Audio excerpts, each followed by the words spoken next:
Bienvenidos otra vez a nuestro podcast de Aquí se quebró una taza, mezclado con un poco de inglés ahora, porque pues ahora ya le cambiamos un poco. Pero estamos aquí con Jessica de nuevo, como siempre, y también tenemos a nuestro special guest, Bishop Daniel Garcia, here with us today too, joining us on an amazing talk about sainthood and sanctity in our lives, right? So, Bishop, go ahead and tell us a little bit about yourself. Who is Bishop Danny Garcia? Well, I was born and raised in a small town in central Texas. The city is called Cameron. I was there until I was 18 years of age, and my grandparents, when they immigrated from Mexico, that's where they kind of built their home.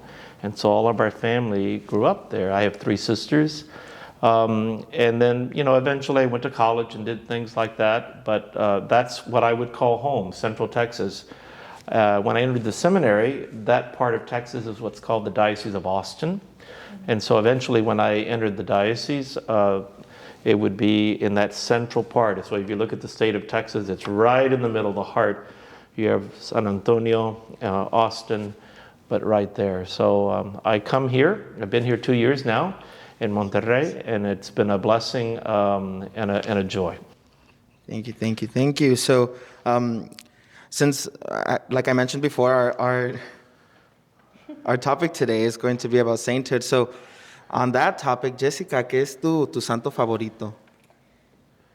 Gracias, Elias. Vamos a estar compartiendo el micrófono, o no piensen que se lo estoy robando o que Elias no quiere que yo hable, pero sí, como estamos muy emocionados de poder hablar aquí con el obispo, de estar aquí hablando de qué es la santidad, ¿verdad? Porque es algo que nos preguntamos todo el tiempo. ¿Cómo? O que a lo mejor miras a los santos y dice, pues, ¿cómo se iba a ser un santo? Ya no hay santo, o ¿cómo yo puedo ser un santo, verdad? Pero eso es lo que queremos hablar hoy, que todos estamos invitados a la santidad. Y de eso vamos a hablar más con el obispo, pero si me preguntaras a mí cuál es mi santo favorito, diría que cuando era niña siempre miraba en mi casa, mi papá es de Jalisco y siempre tenía una devoción a Santo Toribio. Y siempre de que íbamos a México, a lo mejor no los llevaba a ningún otro lugar, pero los llevaba a mirar a Santo Toribio. Ese siempre era el viaje que sabíamos, vamos a ir a Santo Toribio. Empecé a aprender más como de los mártires de la iglesia y eso sí. Cuando era niña era más como Santo Toribio, pero ahorita estoy aprendiendo más, ya de grande que ya pongo a leer un poquito más. Santa Teresa del Niño Jesús también me gusta mucho y siento que podremos relacionar más con ella como jóvenes. ¿Eso y Elias? El mío, a ver, I think my favorite saint would be Saint Dominic Savio. Only because of since I did my confirmation, we had to look at them. And Father Dennis a while back ago gave me a book of young saints. I was reading through every page, and I was like, let's see which one. And Saint Dominic Savio, I liked him the most only because there was a little story there where he showed how courageous he was in his faith, in his school and with the principals and the people there. There was a fight. This was what made me want to say, I like him. There was a fight between 2 students, right? Uh-huh. And he said he didn't like fighting. He didn't like none of that. And he was sick. But he went outside with a crucifix and stood in between them and told them, like, this is what you want to fight for? And so I bet it must have been shocking or kind of embarrassing for the other 2 guys being at a Catholic school, like, oh, you're right, why are we fighting? So I just really liked him because it was such a courage, that I think we can all learn from, to have that courage, not only in situations like that, but in general, Yeah. All right. Well, now that we got started with that, and I know a little bit about Bishop, que ya saben un poquito de los santos que nosotros tenemos, que nos hemos familiarizado. Ahora vamos a empezar con las preguntas que los jóvenes de nuestra diócesis, jóvenes que tenemos como estudiantes en el catecismo. Y la primera es, ¿cómo puede escribir I'm starting in English. So who are the saints in our church, and why do we invoke them in prayer? Why do we ask? Why do we always hear, invoke the saints, invoke this saint? Well, thanks, Jessica. Creo que una de las cosas que quiero decir es que muchas veces cuando hablamos de los santos, estamos pensando a veces que unas personas que son perfectos, ¿no? Que no tienen errores en su vida, pero los santos de nuestra iglesia eran humanos, no eran dioses, eran humanos. Y trataron de vivir su vida lo más manera que podían, pero a veces hicieron errores, cometieron pecados. Pero la cosa muy importante de los santos es que siempre ellos trataban de mejorarse en la vida. Si se iban a faltar en una manera de su vida, iban a hacer un error, iban a pedir a nuestro Dios su ayuda y trataron de seguir adelante, a acercarse más a su Dios. Yo siempre, a veces cuando hablamos con los estudiantes que van a estar confirmados, hablo de los santos como si eran personas de nuestra familia, si eran como tíos o tías o primos. Y para nosotros se nos hace más personal. When you talk about saints in the sense of being a family, you realize they're not only these objects that are statues, they're stiff, but they were like us. They suffered, they cried, they got angry, but yet as they continued to try to better their lives, we, the church, later, we acknowledge them, le nombramos santo, not because they were without error, but because they never gave up. They try to better their life every day. And I think that's what, when you look at the saints in the stained glass window or the statues, or you have an image in your car, or you wear an image around your neck, is to remember they were very, very real human beings. But yet they never gave up trying to better their lives and become more God-like, if you could say. Awesome. Thank you. So our second question, now that we're talking a little bit about, how it is to what saints are to us and how they are, right? So what do we consider as a sainthood? What do we consider a saint? Especially now I feel it's so hard to imagine, when we think about saints, we're always thinking like, oy, like you were mentioning, they're so perfect. They're so, they did nothing wrong. And I feel like sometimes that can block our minds from thinking, we can reach sainthood. So what to you, Bishop, is considered a sainthood? Well, I mean, I think I kind of described it earlier, but I think one of the things that the church acknowledges who our saints are, okay? They're holy men and women. But the church goes through a very, very lengthy and a very, I'm going to say, laborious process that they interview a lot of people. They take a lot of stories about this person to try to, in a sense, study and evaluate, is this person, have they reached the level of holiness the way the church looks at holiness? And that's why, one, it usually happens a long time after a person has died. And then secondly, it's such a difficult process to go through that I think when we celebrate como el Día de Todos los Santos, we do acknowledge the ones who are in the book. You mentioned Dominic Savio, San Jose Toribio, whoever they may be, but we believe that there are other holy men and women. Sometimes maybe sus abuelos, sus tíos, que ellos trataron de vivir su vida lo más manera que podían, pero no están en el misal romano. Pero todavía vemos a ellos como unas personas de santidad. And I think that's what we have to remember, is that don't get caught up in this idea of what is a saint by the church. Yes, there's a process. Right. But there's other aspects of sainthood that I think every one of us is called to. Yeah, just because we don't have the title doesn't mean that we weren't trying or maybe considered a saint in other people's eyes, That's like right. you say, right? Okay, moving on to another question. So now that we're talking about, ya que estamos hablando de, okay, no nomás tienes que tener el título, ¿verdad? Y cómo ser más como santos. A veces los jóvenes no saben cómo tener como un schedule o una estructura de de orar, de oración, qué tengo que hacer, porque a veces sí vamos al catecismo, yo y Elías le podemos decir hasta lo que no de la iglesia, pero si ellos no hacen no tienen una estructura o este tiempo voy a hacer o esta oración no, o sea, ¿qué es lo que ellos pueden hacer todos los días para que ellos puedan alcanzar la santidad en la manera pues, personal de ellos? ¿Qué pueden hacer? Bueno, cada uno de nosotros somos diferentes, ¿no? Y la manera que nosotros estamos, el método que yo prefiero a orar puede ser que es muy diferente que el de usted. A algunas personas les gustan a caminar en la playa, caminar en las montañas, es decir, que estamos viendo la belleza que vemos cada día, especialmente aquí en nuestro estado, en nuestra diócesis. Pero para otros le gusta la manera de rezar, como decir, de un libro, del catecismo o algo así, la liturgia de las horas o algo así. Lo que es importante es que cada uno de nosotros trataremos de cómo puedo yo acercarme más a nuestro Dios. What way can I get closer to God? I mean, that's ultimately what we need to ask ourselves. And it is going to be different. But the church nos da diferentes métodos a cómo acercarnos a nuestro Dios.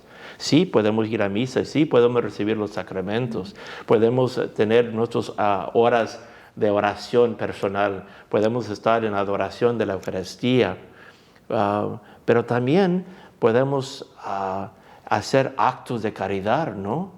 Eso es importante también. No más de decir que una persona que se está acercando más a la santidad es una persona que siempre está en la banca rezando las oraciones. No, hay también santos que están trabajando aquí en las fincas, que están trabajando sirviendo a los pobres que vemos en las calles. Esas son diferentes maneras de acercarnos y enriquecernos en el camino de santidad. Lo que importa es que lo hagas pensando en Dios y glorificar a Dios. Claro. Ya nos explicó varias cosas de nuestra siguiente pregunta, pero pues nuestra siguiente pregunta sería, en su opinión, ¿qué son las características principales o más valiosas de un santo? Creo que lo que es más importante de todo es de tener un corazón abierto al amor y la misericordia de nuestro Dios. Empieza ahí. Y también de conocer que nosotros somos hijos y hijas de nuestro Dios. Y que yo sé que nuestro Dios me ama.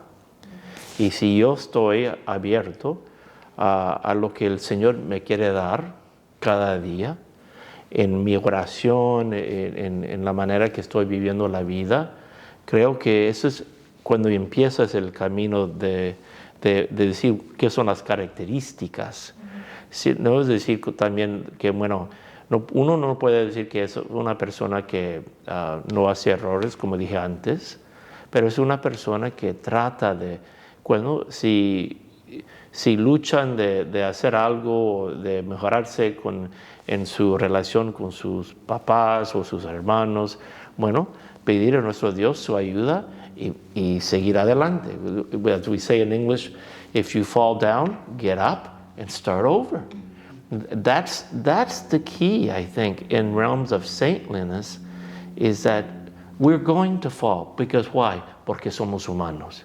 If you look at someone like Saint Augustine, if you know anything about his life, su vida antes que lo nombraron santo, no era un santo, como podemos decir. Pero cuando empezó de conocer y tener un conocimiento de su Dios, cambió su punto de vista, la manera cómo quería vivir. Everything changed in his life because God got a hold of him, and it's like it was a new day. And that's the key, is that every one of us can do that. And on that too, I think right now, especially right now, I have a brother that's in high school. We see a lot of people who or teens in general, people who fail in certain things, and they're too afraid to get back up, and it's not, and sometimes, like in my brother's case, he's gone through some stuff with little girlfriends and stuff like that, and, and to them, when they're going through that, it's the biggest thing in the world, oh no, what do I do?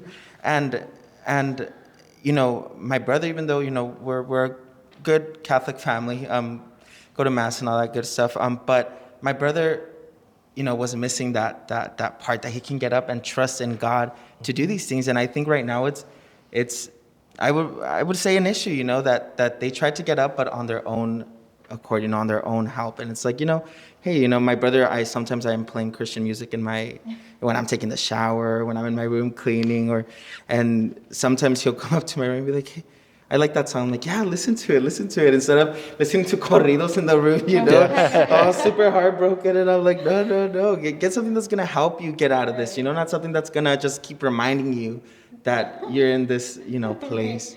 It's definitely a tough one to do. Sure. And I think even for us, that we could say we have a stronger faith, even then it's something hard to do at times. Yeah, like we talked about, just because we go to mass or just because we're there helping doesn't mean that, that we're not sinners, or that we're not going through things, or that we think you're perfect, or things like that. But, and continuing on about like what you said right now about getting up again after you've fallen, what would the message be to the youth of our diocese that are struggling with sin? How can they keep in mind that even though you're continuously maybe struggling with sin, or like struggling with going to reconciliation or things like that, how would you get that message across that, yes, everybody's called to sainthood, not just Elias that's there in mass helping every mass, or the señoras that you see helping, that we appreciate their help because they're there every mass helping, but sure. Yeah, how can we get that message across to them that even though you're struggling with sin, you're called to sainthood? Bueno, creo que muchas veces cuando yo estoy celebrando la misa y vemos las personas que están sentadas en las bancas, veo personas que tienen diferentes experiencias de la vida, ¿no? Cada persona viene de su casa, y yo creo que en cada persona hay diferentes dificultades que estamos encontrando. We're finding ourselves struggling with various aspects of being a better person. That's the first thing. Every one of us. I always, even I as a priest, I try to, when I go to celebrate Mass, I've been given a gift to celebrate Mass, but I don't see myself as yo soy una persona perfecta, que yo soy una persona que no tiene debilidades. I do. And I know I have sinfulness. That's why when we go to church, one of the first things we do at the very beginning is what? We acknowledge that we're sinners, que somos pecadores. Y necesitamos la ayuda de nuestro Dios. And various times in la misa, we keep saying that, Lord, I am not worthy to receive you, but only say the word and I shall be healed. So the church already helps us to know that every one of us, cada uno de nosotros, somos pecadores. Y a veces en la vida vamos a hacer errores, vamos a escoger cosas que no debíamos de escoger. Y todavía si hacemos esos errores, el Señor siempre nos va a invitar a acercarnos más a Él. Si es en el sacramento de reconciliación y luego a recibir la Eucaristía, ¿para qué? Para que podamos ser como Él. In English we would say that when we receive Holy Communion, I'm to become the person I receive. And that's who? Jesus Christ. You cannot do that without realizing that, one, I need Him. Yo necesito a Él. He doesn't need me. Pero yo necesito a Él.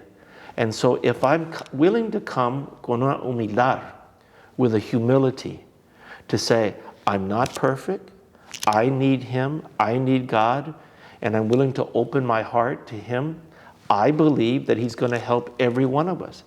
Él va siempre a estar ayudándonos, ¿no? Cuando después que murió y resucitó, los discípulos recordaron que Él les iba a mandar, ¿quién? El Espíritu Santo, para que ellos no iban a estar solos, no iban a estar abandonados. And that's what He's trying to tell us. I'm not leaving you alone. And yes, you may do the worst things that you do. Am I going to like what you do? No. But do I love you? Absolutely. Why? Porque eres mío. You're mine. And if we can only kind of wrap our hands, and if you don't believe that, or you don't believe that que somos humanos and hacemos esas cosas que no debemos hacer, just read the scriptures. Lea las escrituras. That's why it's so important that we go to church and we listen to those stories, even though those stories hace ya 2000 años or whatever it is. But those stories are our stories.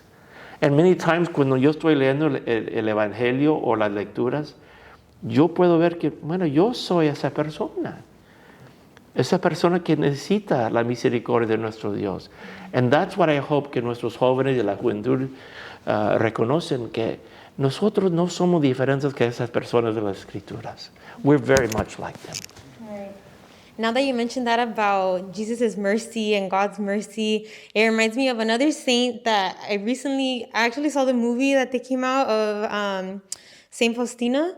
And it kind of reminded me of that. So if you guys haven't really looked into who Saint Faustina is, I can't say the place. It starts with a K, but I don't want to butcher it.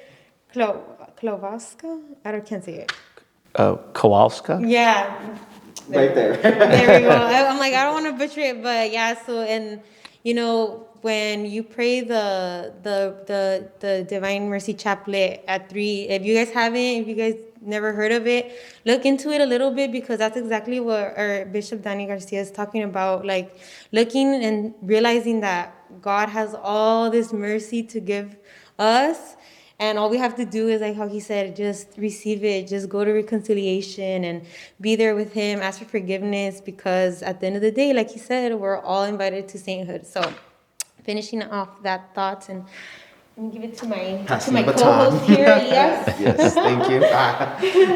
So, Bishop, we really want to know, who is your favorite saint?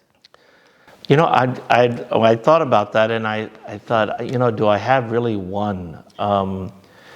I would just say, I think at different times in my life, there have been different saints that have kind of been more, I don't want to say important, but more significant.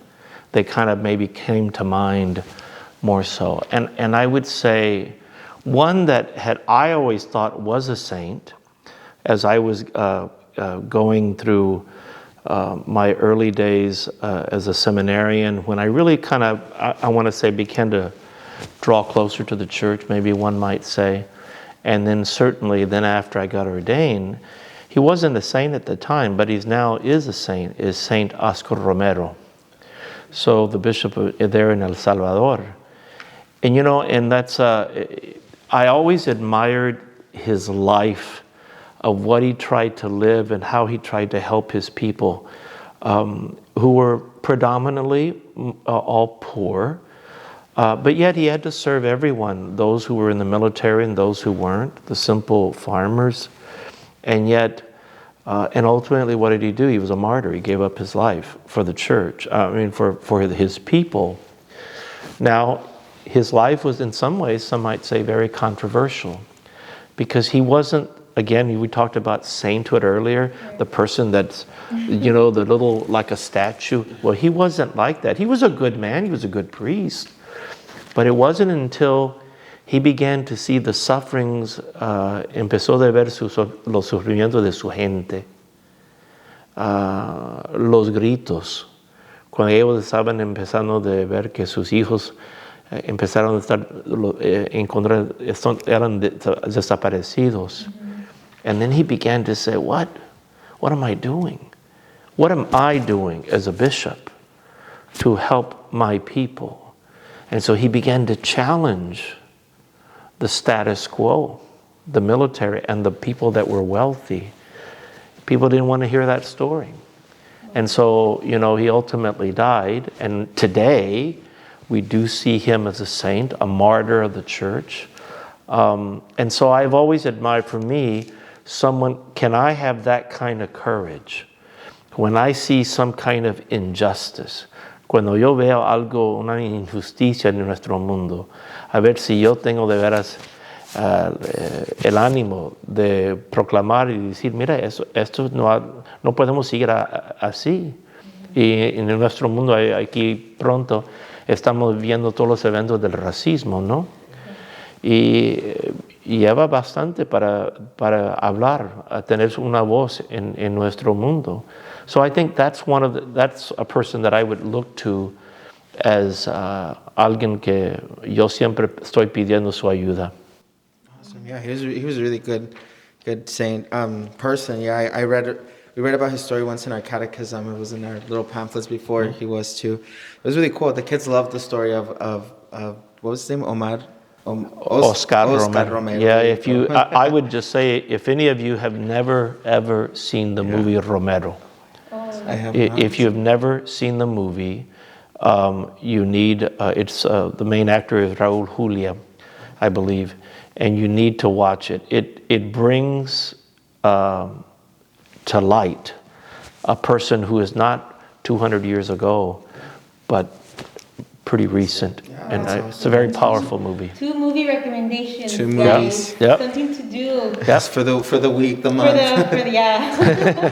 All right. So on that note, your favorite saint is Oscar Romero. And so what is the patron saint of our diocese? Well, I would say that our patroness, most dioceses have what they would call a patron or a patroness, someone who you put it under you ask the diocese to this saint, man or woman, to, in a sense, watch over the diocese. And that's why we call it a patron or patroness. Our patroness is Our Lady of Bethlehem, and you'll see her image. It's over here on the side of San Carlos Cathedral, or if you go to the Basilica in Carmel, there's a beautiful little side chapel where St. John Paul II visited, and there's a beautiful image. He was brought here by the Spaniards when the Franciscans were coming here, and it was a special gift that was given to the church here. At that time, wasn't really a diocese at the time, but we have adopted. When the diocese was made, I'm assuming this, when the diocese was made, our area, Monterey, was made a diocese, they put Monterey under her patronage. The other saint that's so important for us, as we know, is Saint Junípero Serra, who is buried here in Carmel at the mission. And why? Because of the missions that he has established throughout, not just California, but throughout even what now we would call Lower Mexico, or Baja California. And so we look to him in a very unique way. And he, again, keep in mind, he was just canonized just a few years ago in 15. And it's someone who we always seek his intercession, and you'll hear many priests en la misa que siempre están pidiendo de él, San Junípero Serra, su intercesión. We're learning a lot about our diocese history. Yeah. Some things I didn't know. I was like, I didn't know we even had a patroness. I was like, But that's really interesting to know. And going more into specifically our diocese, what's something that you, as the bishop of the Diocese of Monterey, would like to see the youth of our diocese overcome or achieve here? What's something that you would like to say, man, I would love it if I saw the youth of my diocese doing this or doing that, or overcome or achieve? Well, I think one of the things is that I'd love to see the youth of our diocese is to really take ownership of the church. There's a tendency a veces que vamos a ver quién son los líderes de la iglesia. Son nuestros abuelos, nuestros padres que ya tienen 40, 50, 80 años. Pero necesitamos ver que nosotros podemos ser líderes de la iglesia hoy. No tenemos que esperar a que nos casamos o tenemos hijos. We can already do that. So we need to be willing to step up when el sacerdote nos pide ayuda, or maybe he doesn't even ask you, but you see something Padre, I could help you do this, than to say, you know what, I'll help you con los ministros de Eucaristía or con los lectores. I can do that. That we step up and we show the rest of the community que sí somos líderes. One of the things that I always admire when I go to a parish, cuando entro en una parroquia y ve que los jóvenes ya están en posiciones de liderazgo. I mean, that says a lot. And no son solamente los acólitos, not just the altar servers, los monaguillos, but other people that are doing things. And you go like, wow. One of the things that I think has happened is that during this pandemic, as bad as it has been for all of us, in every parish, it's been the young people who I've seen with cameras. Yeah. It is, because you're the ones who know the technology and the ability to do things like that. Because I know when we first started, and I reached out to the priests and said, look, we can't have Mass the normal way. You're going to have online or recorded or whatever. And some of the priests, they were like, how am I going to do that? I don't know how to do that. I can't even work my phone, you know? But I said to them, go find a 13-year-old. I promise you that 13-year-old knows how to work that telephone. Right. And so those are the kind of things that I would ask that you do, that you step into leader. The other thing is not to be afraid, que no tengan miedo de proclamar la buena nueva, de ser personas, de ser ejemplos de nuestra fe católica. We don't have to hide that. And, I don't want someone to know that I'm Catholic. I don't want them to see the necklace I'm wearing or rosario or whatever. No, let them see it. Be proud of who you are. I'm not asking you to go stand on the street corner, but be proud of who you are and of your faith. When you go into a restaurant y van a cenar, a comer en la noche, de empezar con qué? Con una oración. And don't be afraid, well, I don't want anyone to see me. It's who you are. It's those are the kind of things, as you do that, people pay attention. They do watch. And you, los jóvenes, especialmente los jóvenes latinos, you're the future of the church. You really are.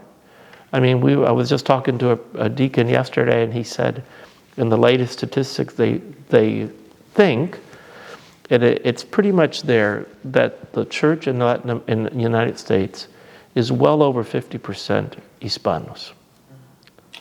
It is. And it's not just our grandparents, los abuelos y tíos. It's you, the young people.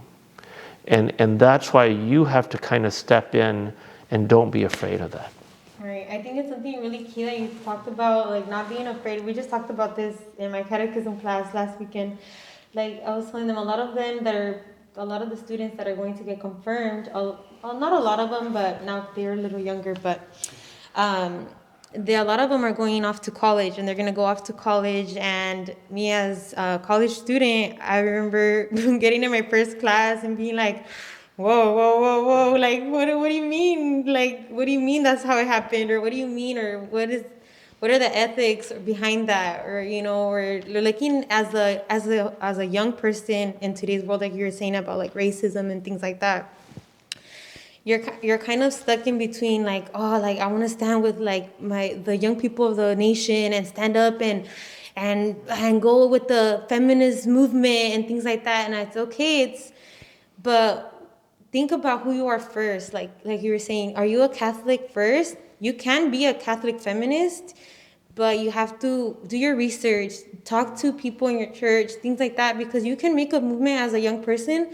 Not just because you're Catholic, that's not necessarily going to hold you back. Al contrario, siendo católico, como estamos hablando, tienes los santos, tienes tu iglesia, tienes a tus compañeros, tienes a todos para que te apoyen. Nomás es de educarte y estar allí para pedir la intercesión de los santos, porque todos los santos, como estamos hablando de ellos, todos tienen historias que te quedas. Yeah, Tenían tanto, they had the courage. And why? Because it's not just because, they had courage because, their mom told you can do it, sweetie, It's because tenían el respaldo de Dios. Ellos creían que Dios iba a dar la fortaleza. So I just wanted to get that across. Like like how Bishop is saying, don't be scared to show the world who you are, because at the end of the day, you're evangelizing that way. You're with your actions, you're showing other people, I'm Catholic, and us Catholics, like I'm Catholic and I'm proud, and but make sure that you also educate yourself, because you always get, and this happened to me, and I'm sure it's happened to you,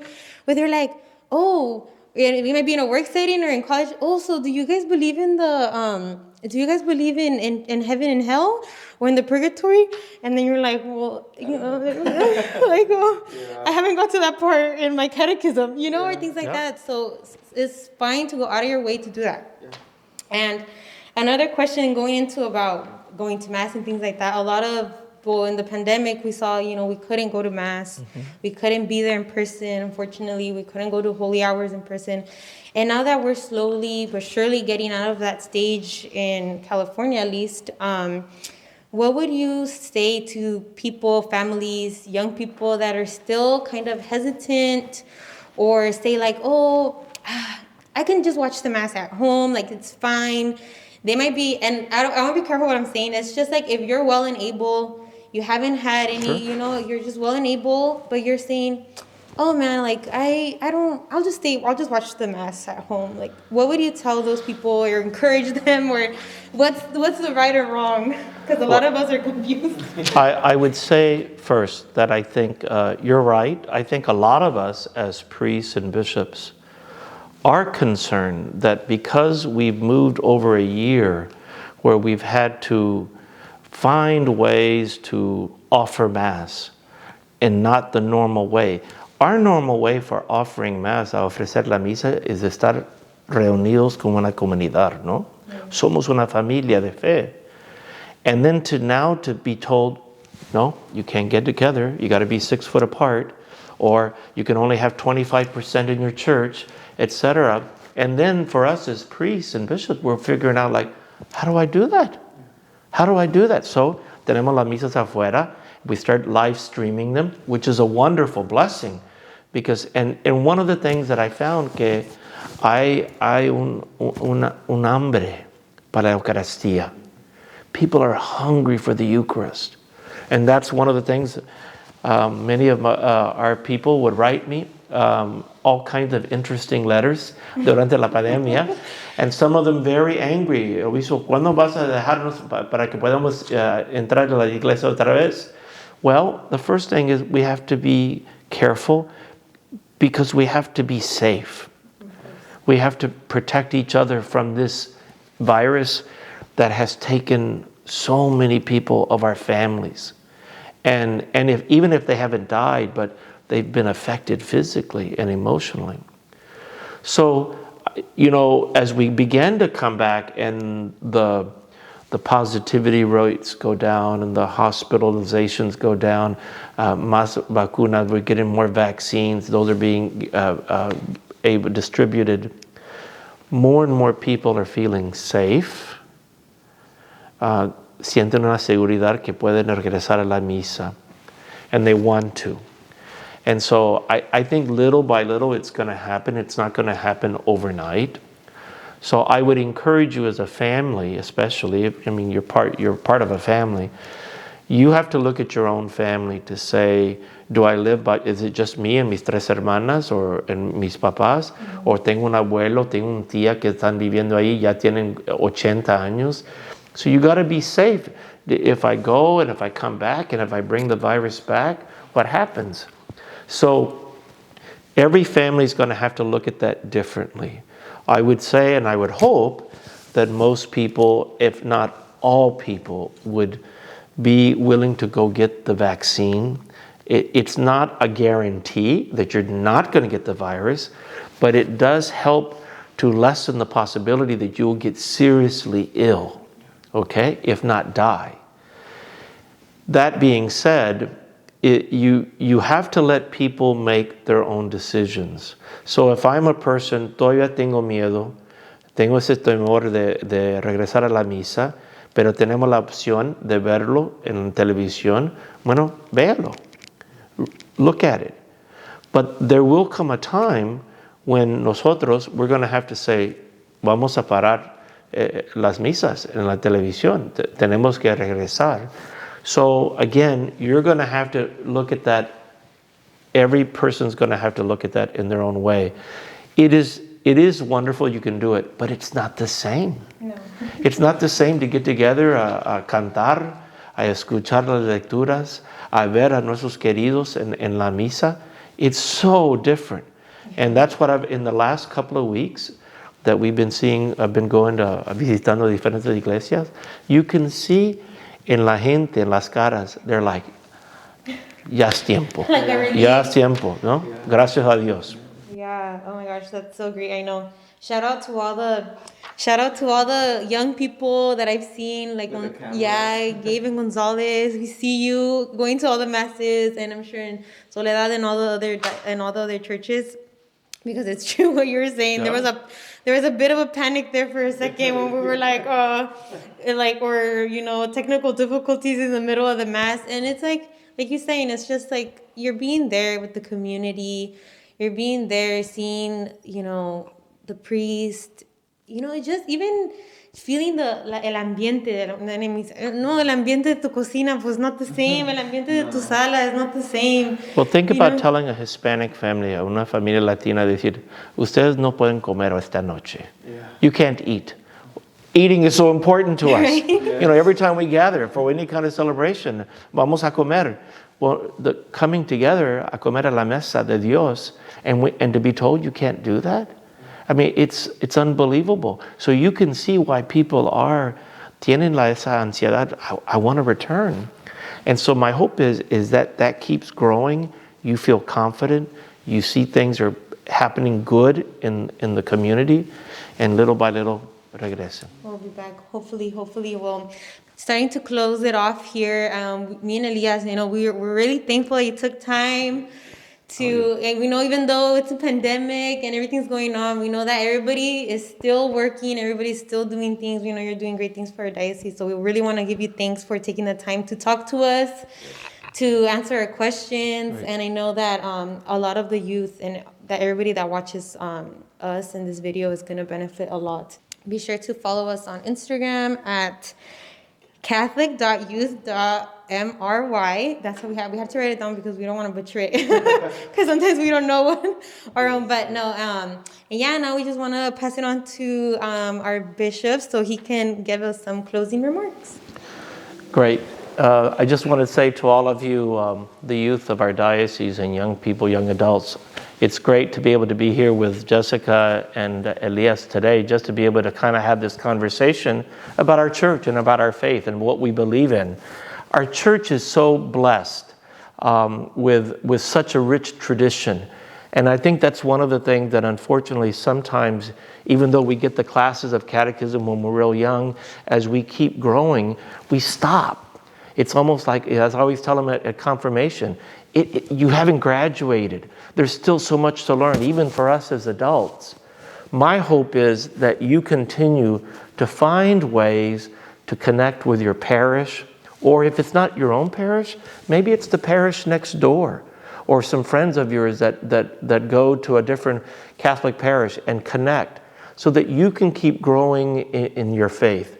I hope that you never feel, like we've talked about, that you're not worthy, that you're not good enough, that God doesn't love you. God loves every one of us. And He wants you, certainly, to become closer to Him. So never fear that, one, you're not welcome or you haven't done enough. Just come as you are. Be as you are. Be open. You might be surprised how God will invite you to follow Him and to be close to Him. This coming Sunday is also a day of vocations, where we as a church are praying for vocations of priesthood and religious life, into the diaconate in our own diocese, but also perseverance for those who have answered that call, that they may continue in their work. I just ask you to join me in those prayers, even if you can't be around, that you lift that up in your own personal prayer. And please know that I will always be praying for you and thinking of you. You are the life, and you're not the future of the church. You are the church.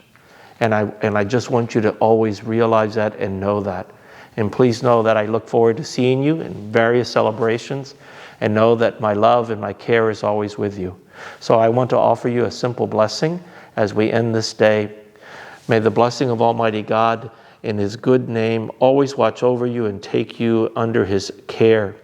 May Our Lady of Bethlehem pray for us. Saint Junipero Serra, pray for us.